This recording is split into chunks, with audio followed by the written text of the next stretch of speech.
Here we go. Hi, I'm Sue Greenwald with Awakened Stories. I'm here with Deanna Carr from Mystical Moonlight. And today we're going to be talking about fairies. Hey, Dee, how are you? I'm good today. How are you doing? Good, good. Last time I consciously saw a fairy was about a year ago. I was down by the creek swimming, which Mhm. is so cool. And I saw what I thought was a hummingbird at first because I see them all over here. And next thing I know, it stands on a rock and it's not a hummingbird. And I went like, and of course I'm in the water, so I couldn't get my phone. And Yeah. it landed a couple times and then it took off. And it was super cool to see. Yeah, Uh, they're really fun to see. They're yeah, really fun to work with, and they come in so many different imagery, anything you right, can think of. They right. can be hidden, and they are in our daily life. We just are not actively aware of it. Right, right. So I know you have worked with fairies through your life. Like we talked before about fairy healing, and you work with them to like they actually do the work, but you tell them what to do to heal a person. Like you are able to Mhm. see the disease or the illness or the injury. And so they will work to help us. Like, how can the average person maybe see fairies or work with fairies in a more productive way than they currently are? Seeing fairies is a little bit more challenging because not Yeah, everybody is a seer. yeah. So they might feel the energy more than seeing. Right. So you have to be aware of what your active powers Right. are. Are you Right. able to see? Are you able to feel? So Yeah. knowing that is the first step. Yeah. Second, being more active in nature is really important because if you're not out in nature, you're not going to have the opportunity to see them. They're Right. mostly going to work with the gardeners. If you are, there are water fairies. If you want to be active in the water, there are different ways you're going to see them and have Right. experiences with them. Right. Um, but there's so many. Right. So bringing them into your life for an average person, there's at least two steps I would recommend. Okay. First would be Okay. the rainbow lights. So by bringing in rainbow light into your home, it brings in a higher vibrational pattern. Fairies love shiny things. They love rainbow lights. And it also depends on the type of fairy you're trying to call in. So Right. for an average person, bringing in rainbow light is going to be the easiest way to access fairy energy and have Okay. that more potent in their home to help bring up their energetic level. Okay. The second is flowers. Okay. So, I tend to recommend like healthy plants being in the home because the fairies are going to help tend to them, make sure they're growing properly. Now, most people would say you don't really need a fairy to help with plant growth, but bringing in the fairy for the plant is going to bring in a happier plant life. They're going to be more potent in their leaves, their coloring, they're going to be tended to, their energetic level will be risen, and also the energy in your home is going to be risen also. Right. So Right. by bringing these two simple things, you can enhance your fairy energy in your house along with your own energetic level. Okay. Okay. So, do you want to tell us some of the stories about how you've worked with fairies and what you've seen and what you know, just for we'll call it for entertaining us at this moment, but there's so much to know. And I always considered fairies a subsection of angelics. Would you agree with that? They have magical powers, or they have, I guess the word would be supernatural powers, powers that we don't know that we currently have. And so they will work with us and for us. Yeah, as long as you're willing to work with them, they are definitely Yeah. willing to work with you. Yeah. They actually want to help. So what I call them are fallen angels. So the reason I call them that is because they are a higher energetic level, and they're here to help the earth. Now it's Right. a different form, and like I said, there are so many different types of Right. fairies. It's not Right. one specific type. So by bringing in the energy, they're here to help the earth Right. grow, keep the balance. Um, the big one we're mostly going to meet are the woodland fairies because most of us are on ground. Right. Um, so So working, each element in Earth has its own like batch or groups of types of fairies.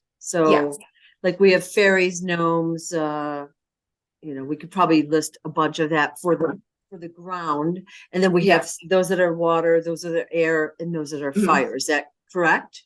Yes. And Yeah. so, like I said earlier, I consider them fallen angels because they're here for a purpose. They're here for a higher power.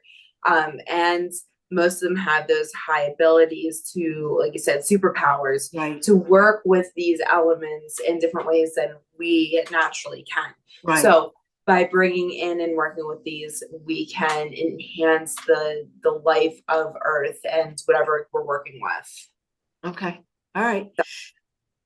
Tell us a couple of the stories about how you started working with fairies and, like your interactions, I guess. Um, I don't remember too many from when I was younger. Like I said, I've had this like knowing. I think my first real encounter was just it happened. I knew what was happening. I just knew what to do. We were doing that Reiki session, and I just like kind of commanding them Right. how to work with the person, and I just knew. So by having this fairy sitting on my shoulder, I was able to work with them and help command them on how to maneuver the person's energy. So like I said, they all kind of have their own different elemental pieces, but we're able to, use them and benefit our own physical beings too. We are part of Earth, so they can also help to recuperate our energy. So by talking to these fairies, I was able to see how the chakras moved, how I could maneuver them, and how I can use fairy energy and healing along with our human bodies and our chakras. So being able to have the fairies help me to pull chakras out, flatten them, pull the junk out, put them back into ball formation and have them spinning at full rotation or even higher, it really helps to get them on a higher balance. Right. So working with the fairies is very beneficial. That was a big one. I started to develop it a little bit more. So being able to do it large scale is really, important to do. So if you go to like, let's say Walmart or something, and you just round up the bad energy and flip it into positive, Yeah. you can do it large scale. Because there's so many fairies, like I said, they're everywhere. We just aren't always aware of them. So being able to work with them, you can bring them in large scale, do a large scale cleansing, and also bring up energetic levels of those around you. Right. Right. Do you do that when you say go to Walmart or anywhere? Do you do that on a regular basis? Yes, I think it's really important because you don't know who's there. You don't Right. know what they've been Right. through. You don't know what Klingons they have. So being able to do that, or even if you're a Reiki practitioner, healing the energy around before you step in is really important because you're not soaking it up. Right. Right. Definitely. So you're kind of protecting yourself and you're helping to heal every being in that store or that area. Yes. Yeah. Yeah. Perfect.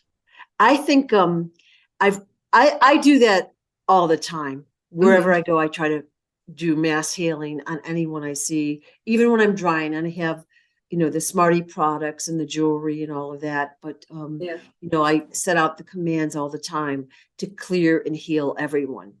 All right. And if everyone heals a little bit, it just raises the vibration of our mass consciousness, and it helps to awaken others.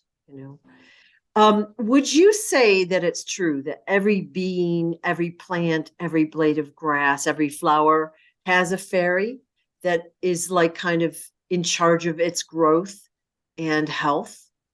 Yes. So they're not necessarily going to do one specific like blade of grass per se. They're going to have a section. So just like anything else, there's going to be multiples of them working on specific sections. The biggest one I like to reference for those that don't truly understand how fairies work is actually watching Tinkerbell from Disney.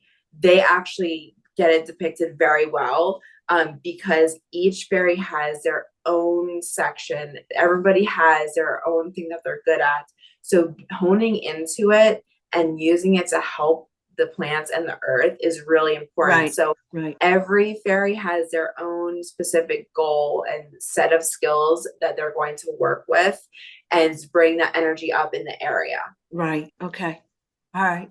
So, they each have like, is it maybe by size or by difficulty level? I don't know how it would be, but they've got an assignment. So what happens if a person wants to start a garden, for example? And would it be beneficial to them to ask for the fairies' assistance in, having the vibration as high as possible?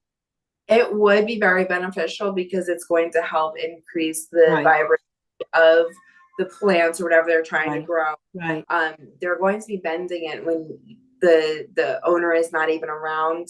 Now, they're not just going to, easily work. You do have to work with them. They want to help. You do need to ask for their guidance. Yeah. It's just like free will. So if you want them to work with you, by all means, ask for their guidance. Right. But also make sure you keep the balance intact. So they're helping you. The best way to get the fairies to continue to help you is by giving back. And they're very simplistic in a sense. If you put out crystals or sparkly gems, anything that is fun and light and playful, they Right. will have a blast with, and they will see it as a gift to them.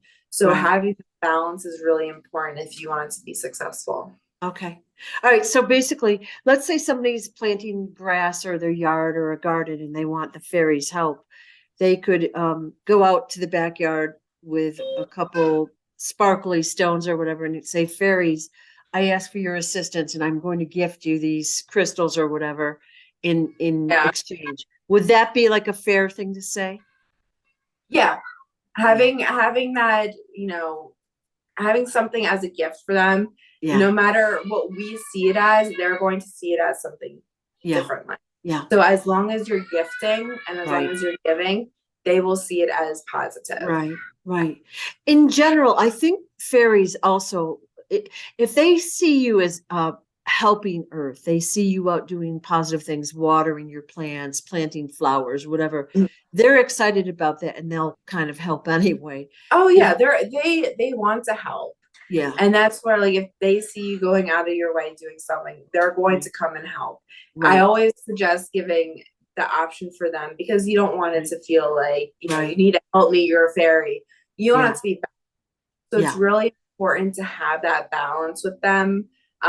But yeah, if you're out, if you're gardening, if you're trying to be in nature more, they're naturally going to be around you because they're right. very curious. So Yes, being curious is going to keep them around you more. right. One time I went to the beach and, we found a giant fish hook and then, I don't know, plastic or glass. So I started picking up, all this stuff and I had my arms full. But at the end, I got that the fairies were really happy with what I had done Yeah. and just picking up some trash, which, I think most people would have done anyways. But just being aware of what their philosophy is. They're here to help the earth. And we see them again, we're talking mostly about plants because they're Mhm. the woodland fairies. They're the ones we see because we're on the earth. But Yeah. we have fairies in the water as well. And Yep. they're sparkly and playful and beautiful. And Yes, they are there. It's interesting because each yeah, fairy has its own like imagery in a yeah, sense. yeah, So water fairies are beautiful in a sense. Like you said, they're sparkly, they're translucent. They're gorgeous beings. And fairies like to play. They're very playful beings. So right. bringing that in and working with it is really fun, but also beneficial because a lot of us lose that playfulness that the fairies possess, Yeah, and they help bring that back. So bringing in fairy energy is very right. beneficial to us. Being able to see in a new light, see in happiness and joy like they do. Right. So basically, they just have a high, very light vibration. And so Mm-hmm. if you want to bring beauty to your, wherever your environment. They Yeah. definitely want to help with that because that's their job, really.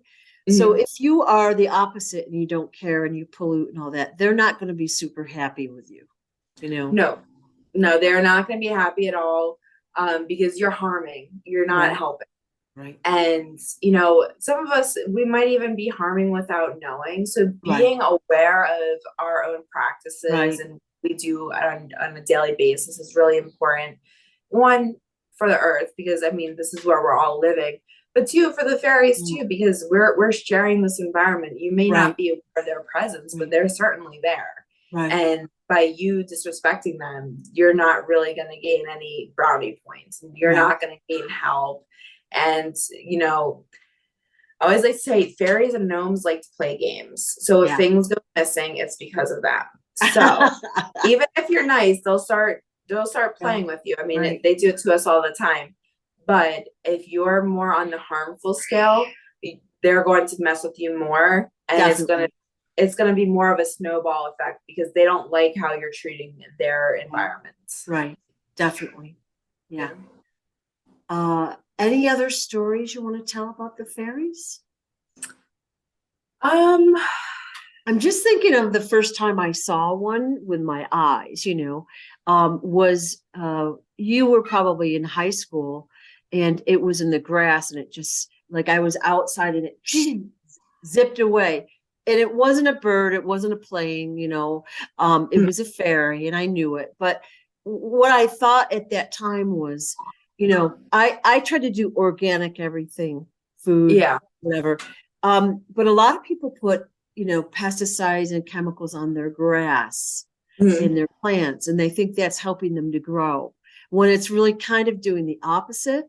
So if you Yeah. could do a more natural type of maintenance on your yard and your flower beds and your It's garden. mhm. Hi, this is Sue back again. Deanna had to leave, so I'll just wrap up briefly and we will continue this at a future date. Basically, we wanted to say how there's a lot of fairies out there people don't even know about, all willing to help. They want to help mostly with nature, to help with plants, the water, everything, the mineral kingdom. And they, of course, don't like any pollution. So any chemical fertilizers or whatever you're doing to your yard are not helpful to the fairies or to your yard or nature. But you can ask for their assistance at any time.